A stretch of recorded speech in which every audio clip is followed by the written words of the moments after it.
सब देखने और सुनने वालों की खिदमत में मोहब्बत भरा सलाम। यकूब साहब हमारे साथ हैं। यकूब साहब से आई कोई सवालात करेंगे, कोशिश करेंगे कि मुख्तसर जवाबात मिलें यकूब साहब की तरफ से भी। यकूब साहब, क्या हाल है आपका? जी अल्हम्दुलिल्लाह रब्बिल आलमीन। क्या किया आज सारा दिन, थोड़ा सा बताएं पहले, फिर चलते हैं प्रोग्राम की तरफ। ਤੁਹਾਨੂੰ ਮੈਂ ਗੱਲ ਕੀਤੀ ਹੈ ਨਾ 8 ਸਾਲ ਹੋ ਗਏ ਨਾ ਮੇਰੇ ਗੁਰਦੇ ਕੋਲ ਹੀ ਮੈਂ ਹਫਤੇ 3 ਦਫਾ ਡੈਸੀ ਕਰਨਾ। ਤੁਸੀਂ ਅੱਜ ਯਾਦ ਕਰ ਲਿਓ ਸੋਮਵਾਰ ਬੁੱਧਵਾਰ ਤੇ ਜੁਮਾ मतलब अज भी हुई? ਇਹ 3 ਦਿਨ ਲਾਜ਼ਮੀ ਜਾਣਾ ਹੁੰਦਾ। ਬਾਰਿਸ਼ ਹੋਵੇ ਬਰਫ਼ਬਾਰੀ ਹੋਵੇ 5 ਦਸੰਬਰ ਹੋਵੇ ਕੋਈ ਵੱਡੇ ਤੋਂ ਵੱਡਾ ਦਿਨ ਹੋਵੇ ਇਹ 3 ਦਿਨ ਜਿਹਨਾਂ ਬੰਦਿਆਂ ਦੇ ਗੁਰਦੇ ਨਹੀਂ ਨਾ ਉਹਨਾਂ ਦੀ ਇਹ 3 ਦਿਨ ਡੈਲਸੀ ਹੋਣੀ ਹੁੰਦੀ ਹੈ ਹਰ ਕੀਮਤ ਤੇ। खुदा ना करे कोई ऐसा मौका बन जाए पहले पहले तो पिछले पैर लाजमी जाना पवेगा जे थोड़ी पिछले पैर कितनी देर लगती है आज पिछले पैर को बनना एमरजेंसी है। कितनी देर लगती लाजमी होती है जी। कितना टाइम लगता फिर?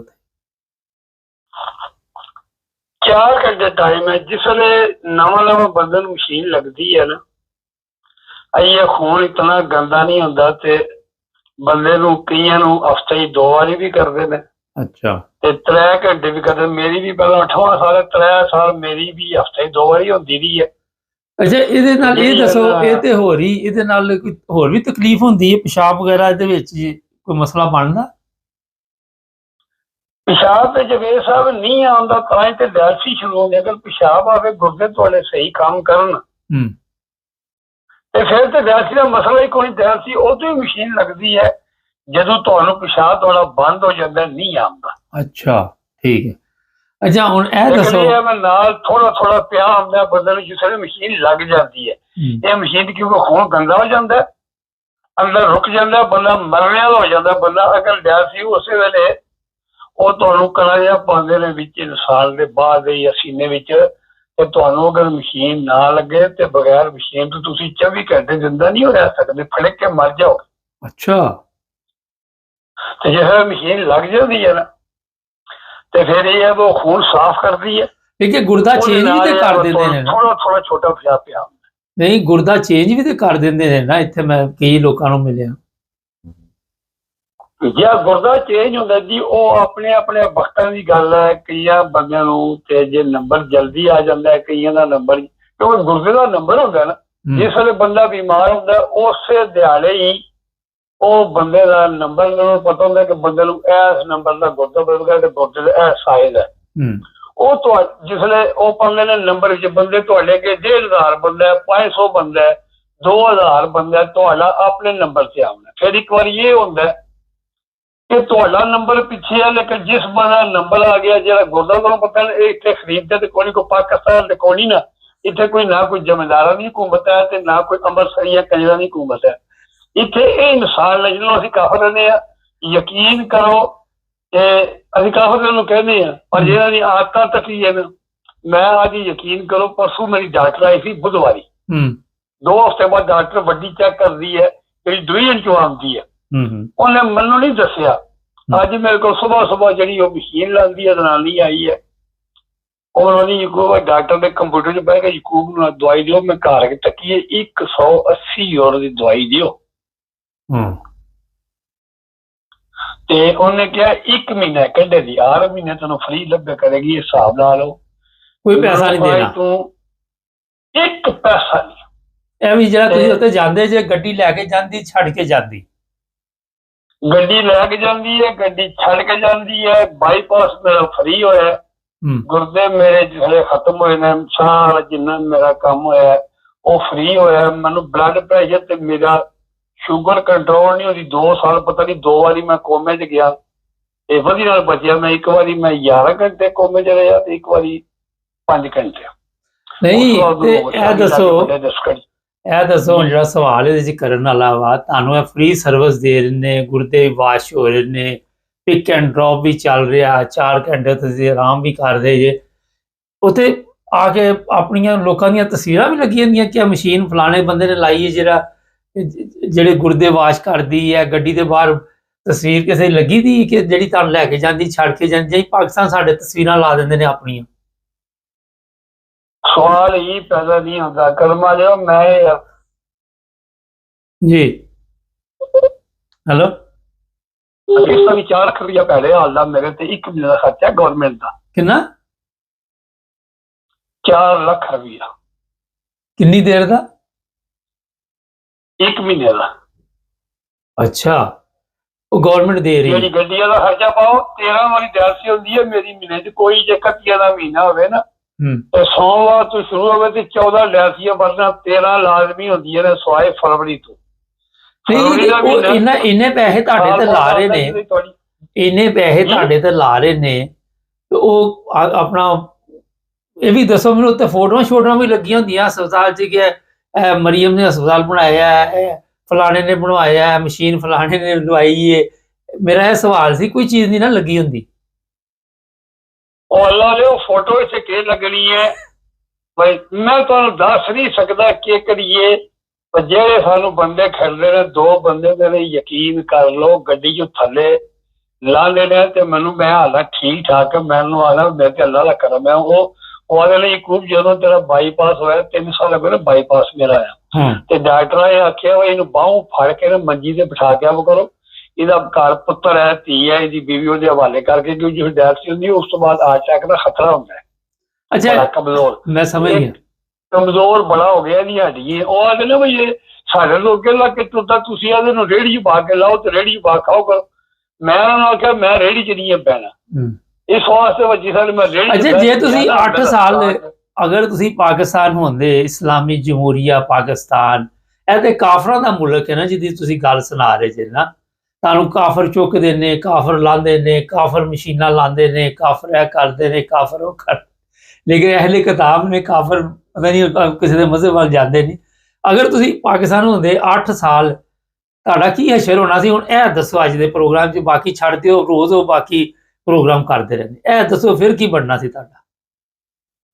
ਜਵੇਦ ਸਾਹਿਬ ਅਗਰ ਮੈਂ ਪਾਕਿਸਤਾਨ ਹੁੰਦਾ ਤੇ ਮੈਂ 8 ਮਹੀਨੇ ਨਹੀਂ ਕੱਢਣੇ। ਮੈਂ ਤੁਹਾਨੂੰ ਹਕੀਕਤ ਦੱਸਣਾ ਪਿਆ ਕਿ ਮੈਨੂੰ ਘਰੋਂ ਆਖਰੀ ਦਫਾ ਆਇਆ 13 ਸਾਲ ਹੋ ਗਏ ਨੇ। ਅੱਛਾ 13 ਸਾਲ ਹੋ ਗਏ ਨੇ ਮੈਨੂੰ ਘਰੋਂ ਆਇਆ ਤੇ ਮੇਰੇ ਮਾਂ-ਬਾਪ ਦੀ ਕਬਰ ਹੈ। ਮੇਰਾ ਛੋਟਾ ਭਰਾ ਜਵਾਨ ਸਭ ਨਾਲੋਂ ਛੋਟਾ ਆ। ਮੈਂ ਸਭ ਤੋਂ ਵੱਡਾ। ਮੇਰੇ ਤੋਂ 2 ਦਰਮਿਆਨੇ ਇੰਗਲੈਂਡ ਹੁੰਦੇ ਨੇ। ਉਹਨਾਂ ਦੇ ਆਪਣੇ ਦੋਤਰੇ ਪੋਤਰੇ ਹੋਏ ਨੇ ਉੱਥੇ ਹੀ ਹੁੰਦੇ ਨੇ। ਉਹ ਕਦੇ ਜਾਂਦੇ ਨੇ ਕਦੇ ਨਹੀਂ। ਉਹਨਾਂ ਨੂੰ ਰੱਬ ਨੇ ਸਿਹਤ ਬੜੀ ਬਖਸ਼ੀ ਉਹਨਾਂ ਨੂੰ ਰੱਬ ਹੋਰ ਸਿਹਤ ਦੇ ਜਾਂਦੇ ਆ। ਮੈਂ ਪੁੱਛ ਰਿਹਾ ਪਾਕਿਸਤਾਨ ਹੋਵਦੇ ਤੇ 8 ਸਾਲ ਦੇ ਵਿੱਚ ਇਹ ਸਰਵਿਸ ਮਿਲਣੀ ਸੀ? ਮੁਸਲਮਾਨਾਂ ਨੇ ਚੁੱਕਣਾ ਸੀ ਤੁਹਾਨੂੰ ਆ ਕੇ? ਖਤਮੇ ਨਬੂਵਤ ਦੇ ਮੁਜਾਹਿਦਾਂ ਨੇ ਚੁੱਕਣਾ ਸੀ? ਆਸ਼ਕ ਰਸੂਲ ਵਾਲਿਆਂ ਨੇ ਚੁੱਕਣਾ ਸੀ? ਉਹਨਾਂ ਨੇ ਅਸੀਂ ਤੁਹਾਨੂੰ ਲਾਣਾ ਸੀ ਆ ਕੇ ਘਰ ਛੱਡਣਾ ਸੀ? ਮੁਫਤ ਤੁਹਾਡਾ ਇਲਾਜ ਹੋਣਾ ਸੀ? 4 ਲੱਖ ਰੁਪਇਆ ਹਰ ਮਹੀਨੇ ਦਾ ਕਿੰਨੇ ਖਰਚ ਕਰਨਾ ਸੀ? ਮੈਂ ਤੁਹਾਨੂੰ ਇਹ ਪੁੱਛਣ ਡਿਆ। 4 ਲੱਖ ਰੁਪਇਆ ਦਿੰਦੇ ਨੇ ਤੇ ਟੋਟਲ ਮੈਂ ਇੱਥੇ 12 ਸਾਲ ਡਰਾਈਵਰੀ ਕੀਤੀ ਜੇ ਤੇ ਜਵੇਦ ਸਾਹਿਬ ਮੇਰੀ 1270 ਰੁਪਏ ਪੈਨਸ਼ਨ ਜੇ ਉਹ ਵੀ ਮਿਲਦੀ ਹੈ। ਉਹ ਵੀ ਮਿਲਦੀ ਹੈ ਮੇਰੀ ਬੀਵੀ ਦੀ ਤੇ ਮੇਰੀ ਸਦਕੇ ਯਾਰ ਮੇਰੇ ਖਾਤੇ ਜਦੋਂ ਉਹਨੇ ਕਿਹੜੇ ਸੇ ਨੌਕਰੀ ਕੀਤੀ ਹੈ। ਨਹੀਂ ਉਹ ਜਿਹੜੇ ਪੈਸੇ ਮਿਲਦੇ ਨੇ ਉਹ ਵੀ ਤੁਹਾਨੂੰ ਲਾਈਨਾਂ 'ਚ ਲੈ ਕੇ ਇੱਥੇ ਧਿੱਕੇ ਖਾਣੇ ਪੈਂਦੇ। ਪੈਨਸ਼ਨ ਲੈਣ ਜਾਂਦੇ ਜੇ ਕਾਫਰਾਂ ਦੇ ਦੇਸ਼ ਦੇ ਵਿੱਚ ਉੱਥੇ ਆਪਣਾ ਕਦੀ ਬੈਂਕ ਬੰਦ ਤੇ ਕਦੀ ਕੁਛ ਇੰਝ ਦੇ ਹਾਲਾਤ ਹੁੰਦੇ ਨੇ। ਜਵੇਦ ਸਾਹਿਬ ਮੇਰੀ ਪੈਨਸ਼ਨ ਹੋਇਆ ਤਕਰੀਬਨ 7 ਸਾਲ ਹੋ ਗਏ ਨੇ। ਬਿਮਾਰੀ ਤੋਂ ਬਾਅਦ ਸਾਹਿਬ ਕਾਗਜ਼ ਤਿਆਰ ਸ਼ਹਿਰ ਹੁੰਦੇ ਆ ਨਾ ਪੈਨਸ਼ਨ ਲੱਗਦੇ ਆ। ਸਾਲ ਲੱਗ ਗਿਆ ਸੀ। 7 ਸਾਲ ਹੋ ਗਏ ਨੇ ਅੱਜ ਤੱਕ ਇੱਕ ਦਿਨ ਮੈਂ ਸੋਚਿਆ ਨਹੀਂ ਮੈਂ ਪਹਿਲੀ ਤੋਂ 2 ਹੀ ਹੋਵੇ। ਪਹਿਲੀ ਵਾਲੇ ਦਿਨ ਮੇਰੀ ਪੈਨਸ਼ਨ ਆਉਂਦੀ ਹੈ। ਮੇਰੀ ਆਪਣੀ ਖੁਸ਼ੀ ਹੈ ਕਿ ਮੈਨੂੰ ਪੈਸਿਆਂ ਦੀ ਲੋੜ ਨਹੀਂ ਤੇ ਮੈਂ 2 ਨੂੰ ਲਗਾ ਜਾਂ 3 ਨੂੰ ਲਗਾ ਜਾਂ 4 ਤੁਹਾਡੇ ਬੈਂਕ 'ਚ ਆ ਜਾਂਦੇ ਨੇ, ਤੁਹਾਡੇ ਅਕਾਊਂਟ 'ਚ ਪੈਸੇ ਆ ਜਾਂਦੇ ਨੇ ਜਦੋਂ ਮਰਜ਼ੀ ਜਾ ਕੇ ਕਢਾਓ। ਮੈਂ ਅੱਜ ਕਰਨਾ ਪਿਆ ਅਕਾਊਂਟ ਚਾਹੁੰਦੇ ਨੇ ਮੈਂ ਨਹੀਂ ਜਾਂਦਾ। ਮੈਂ ਕਾਰਡ ਬਣਵਾਇਆ ਯਕੀਨ ਕਰੋ ਜੇ ਕਿਧਰੇ ਨਾ ਇੱਕ ਦਫਾ ਹਮੇਸ਼ਾ ਜਾਂ ਮੇਰਾ ਵੱਡਾ ਪੁੱਤਰ ਜਾਂਦਾ ਜਾਂ ਮੇਰਾ ਦਮਾਦ ਜਾਂਦਾ।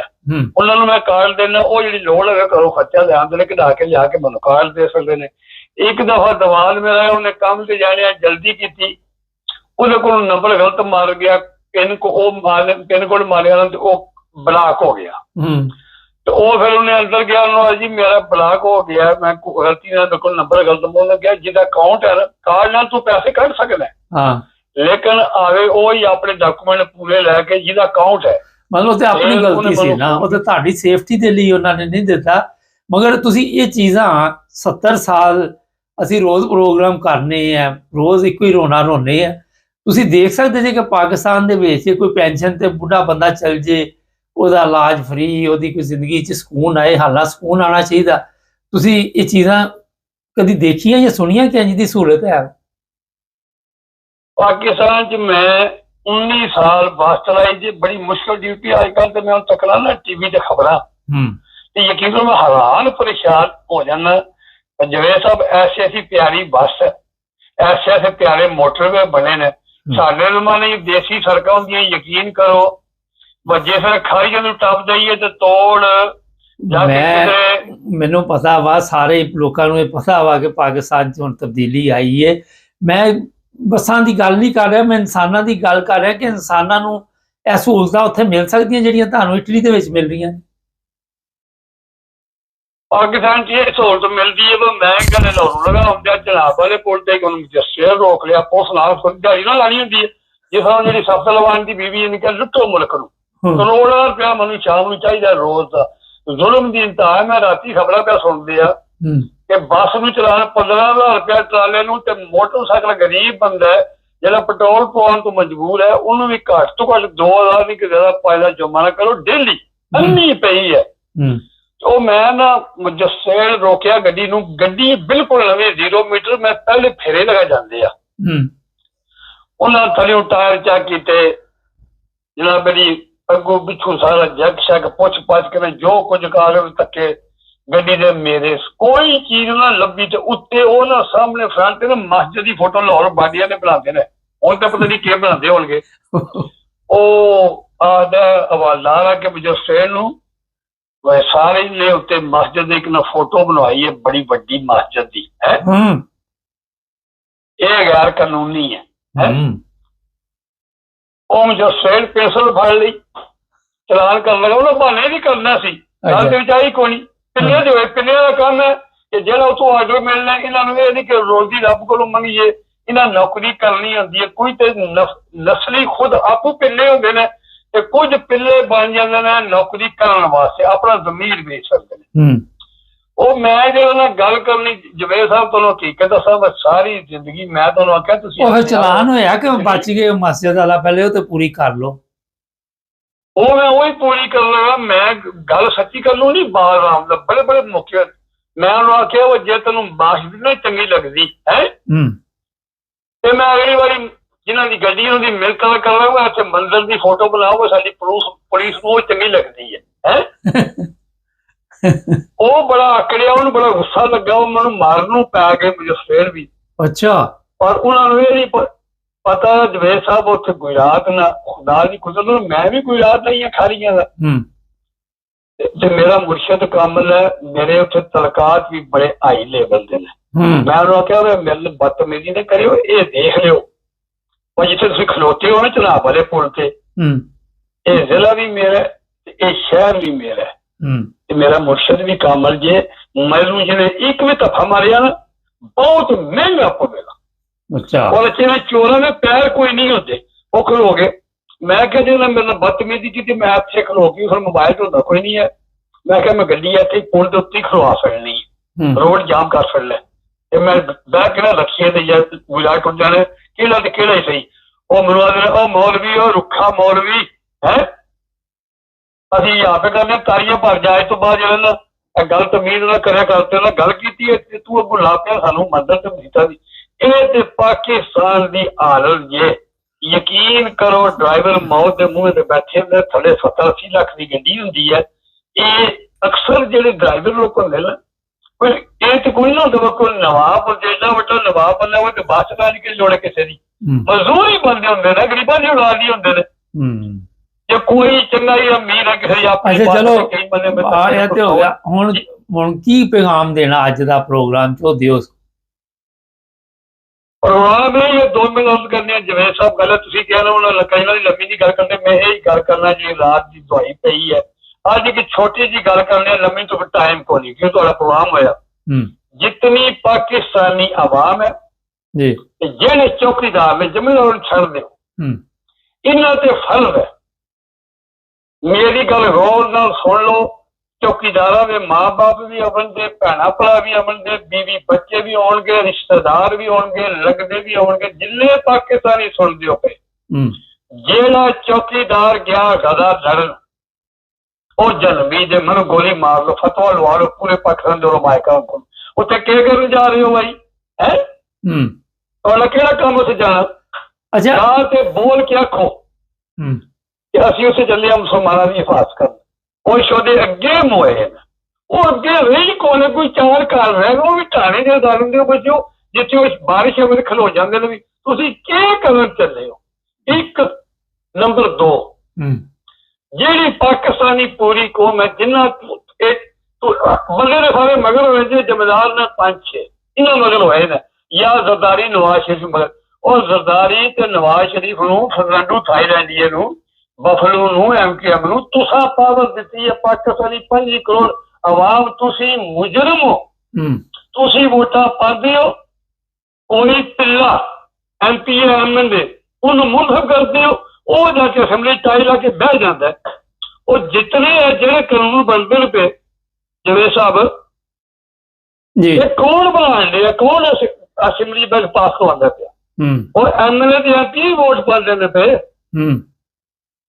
ਇਹ ਸਨੇਟਰ ਵੀ ਪਾਉਂਦੇ ਨੇ ਪਏ। ਉਹ ਖਾਲੀ ਮੁਲਕ ਹੈ ਤੇ ਫੌਜ ਹੈ ਨਾ, ਫੌਜ। ਇਹ ਤਾਂ ਉਲਟ ਹੋ ਗਿਆ, ਪੂਰੀ ਦੁਨੀਆ ਦੇ ਇੱਕ ਸ਼ਹਿਰ ਬਣ ਗਿਆ ਕਿ ਬਾਕੀ ਪੂਰੀ ਦੁਨੀਆ ਉੱਤੇ ਮੁਲਕਾਂ ਦੀ ਫੌਜ ਹੈ। ਸਾਡੇ ਪਾਕਿਸਤਾਨ ਚ ਫੌਜ ਦਾ ਮੁਲਕ ਜੇ, ਉਹ ਹਕੀਕਤ ਜੇ। ਚਲੋ, ਜੇ ਮੈਂ ਇਹ ਕਹਿੰਦਾ, ਇਹ ਮੇਰਾ ਪੈਗਾਮ ਦੇ ਪੂਰੀ ਕੌਮ 25 ਕਰੋੜ ਅੱਗੇ ਚਲੋ ਪਹੁੰਚ ਜਾਏਗਾ। ਤੁਹਾਡੇ ਤੇ ਗੱਲ ਗੈਰਤ ਦਾ ਬਾਤ ਹੈ, ਤੁਸੀਂ ਵੀ ਜਨਮੀ ਹੋ। ਜੇ ਤੁਸੀਂ ਅੱਜ ਤੋਂ ਬਾਅਦ ਜਿਹੜੇ ਬੰਦੇ ਆ ਹੁਣ ਇਸ ਵਕਤ ਚੌਹਾਂ ਸੂਬੇ MP ਨੇ ਜਾਂ MLA ਨੇ, ਜਾਂ ਕੋਈ ਸਰਕਾਰੀ ਫਰਮ ਵਾਲਾ, ਜਾਂ ਕੋਈ 45 ਵਾਲਾ, ਜਿਹੜਾ PTI ਦਾ 45 ਵਾਲਾ ਬਣ ਕੇ ਤੇ ਬੈਠੇ ਅਸੈਂਬਲੀ ਵਿੱਚ, ਉਹ ਸਾਰੇ ਪਿੱਲੇ ਨੇ ਪਿੱਲੇ। ਜੇ ਤੁਸੀਂ ਵੋਟਾਂ ਨਾ ਪਾਓ, ਜਿਸ ਦਿਹਾੜੇ 24 ਫਰਵਰੀ 8 ਫਰਵਰੀ ਨੂੰ ਇੱਕ ਜ਼ਿੰਮੇਦਾਰ ਨੇ ਪੂਰੇ ਮੁਲਕ ਨੂੰ ਠੁਕਿਆ ਪਿੱਛੇ ਨੰਗਿਆ ਕਰਕੇ, 98% ਬਣਿਆ ਇਮਰਾਨ ਖਾਨ, ਉਹਨੇ ਪੂਰੇ ਮੁਲਕ ਦਾ ਇਲੈਕਸ਼ਨ ਚੋਰੀ ਕਰਕੇ ਮੈਸੇਜ ਪਹੁੰਚ ਗਿਆ ਤੁਹਾਡਾ। ਕਮਾਲ ਹੁੰਦਾ ਬਹੁਤ ਹੀ ਅੱਜ ਮੇਰਾ ਬੜਾ ਐਡਾ ਕ ਮੈਸੇਜ। ਇੱਕ ਮਿੰਟ ਜਵੇਦ ਸਾਹਿਬ ਇੱਕ ਮਿੰਟ ਆਖਰੀ ਗੱਲ ਤੇ ਪੂਰੀ ਕਰ ਰਿਹਾ। ਹਾਂਜੀ, ਮੈਂ ਤੁਹਾਡੇ ਕਹਿਣ ਤੇ ਚੱਲਿਆ, ਮੈਂ ਇਹ ਅਰਜ਼ ਕਰਨਾ ਪਿਆ, ਕੋਈ ਲੰਮੀ ਮੈਂ ਗੱਲ ਨਹੀਂ ਕਰਦਾ, ਮੈਂ ਅਰਜ਼ ਕਰਨਾ ਪਿਆ, ਜੇ ਤੁਹਾਡੇ ਚ ਗੈਰਤ ਦਾ ਹੀ ਕਮਾਲ ਹੁੰਦਾ, ਤੁਸੀਂ ਜਿਸ ਆਵਾਮ ਨੂੰ 1.5 ਲੱਖ 2 ਲੱਖ ਵੋਟ ਲਿਆ, ਉਸੇ ਵੇਲੇ ਉਹਨਾਂ ਨੂੰ ਨਾਲ ਲੈ ਕੇ ਸੜਕਾਂ ਦੇ ਬਾਹਰ ਬਹਿੰਦੇ ਹੋ, ਇੱਕ ਮਿੰਟ ਮੁਲਕ ਵਿੱਚ ਚੱਲਣ ਦਿੰਦੇ ਹੋ। ਇਲੈਕਸ਼ਨ ਚੋਰੀ ਹੋ, ਜ਼ਿੰਮੇਦਾਰਾਂ ਨੂੰ ਫੜ ਲੈਂਦੇ ਹੋ ਪਿੰਡੀ ਜਾ ਕੇ, ਅਗਲਿਆਂ ਦਿਲ ਨਾ ਵੱਧਦਾ। ਤੁਸੀਂ ਬਗੈਰਤਾਂ ਵਾਂਗੂ ਸੂਰਦੇ ਹੋ, ਪਿੱਲਿਓ, ਵੋਟਾਂ ਆਵਾਮ ਕੋਲੋਂ ਲੈ ਕੇ ਟਾਈਆਂ ਬਣ ਕੇ ਦੇਖੋ ਪਿੱਲਿਓ ਬਹਿ ਗਏ ਹੋ, ਲੱਖਾਂ ਤਨਖਾਹ ਲੈਂਦੇ ਹੋ, ਕੋਈ ਵਿਕਦੇ ਹੋ ਕਿ ਬੇਜ਼ਮੀਰੀ ਹੋਏ ਹੋ। ਫਿਰ ਜਿਹੜਾ ਦਿਲ ਵੱਧ ਗਿਆ ਜ਼ਿੰਮੇਦਾਰ ਦਾ, ਫਿਰ ਉਹਨੇ 9 ਮਈ ਵੀ ਕੀਤਾ। ਤੁਸੀਂ ਫਿਰ ਸੂਰ ਨਹੀਂ ਹੋਲੇ, ਉਹਨੇ 26 ਨਵੰਬਰ ਕੀਤਾ। ਤੁਸੀਂ ਫਿਰ ਪਿੱਲੇ ਨਹੀਂ ਹੋਲੇ, ਉਹਨੇ ਕਸ਼ਮੀਰ ਤੇ ਗੋਲੀ ਬਰਸਾ ਦਿੱਤੀ ਹੈ। ਤੁਸੀਂ ਫਿਰ ਪਿੱਲੇ ਨਹੀਂ ਹੋਲੇ, ਉਹਨੇ ਫੜ ਕੇ ਮਰੀਦ ਕੇ ਤਬਾਹੀ ਕਰ ਦਿੱਤੀ ਹੈ। ਹੁਣ ਜਾਓ ਜਨਮ ਚ। ਹੁਣ ਮੁਲਕ ਇੱਕੋ ਹੀ ਛੋਟੀ ਜਿਹੀ ਗੱਲ ਜੇ, ਕੋਈ ਕਾਨੂੰਨ ਨਹੀਂ ਜੇ, ਕੋਈ ਇਹ ਮੁਲਕ ਨਹੀਂ ਜੇ, ਕੋਈ ਤੁਹਾਡੀ ਨਾ ਸਵਾਈ ਅਸੈਂਬਲੀ ਹੈ, ਨਾ ਕੌਮੀ ਹੈ, ਨਾ ਹਾਈ ਕੋਰਟ ਜੇ, ਨਾ ਸੁਪਰੀਮ ਕੋਰਟ ਜੇ, ਨਾ ਫੌਜ ਜੇ, ਨਾ ਪੁਲਿਸ ਤੇ। ਗੁਲਾਮ ਹੋਏ ਹੋ, ਦਿਲ ਕਰਦਾ ਜਾਂ ਆਜ਼ਾਦ ਹੋ ਜਾਓ, ਲੇਕਿਨ ਨਹੀਂ ਤੇ ਕੁੱਤੇ ਵਾਂਗੂ ਪੂਛਲ ਪੈ ਰਹਾ ਤੇ ਸੜਕਾਂ ਦੇ ਪੈ ਫਿਰ। अस्सलामु अलैकुम व रहमतुल्लाहि व बरकातुहू। वालेकुम। नाज़रीन, याकूब साहब अपनी जगह पे ठीक है, लेकिन क्योंकि अवाम को गुलामी की आदत पड़ चुकी है, जूतों की आदत पड़ चुकी है, और जब ये इस तरह की आदत पड़ जाए तो उससे निकलना बड़ा मुश्किल है। चैनल को सब्सक्राइब करें, जुड़े हमारे साथ।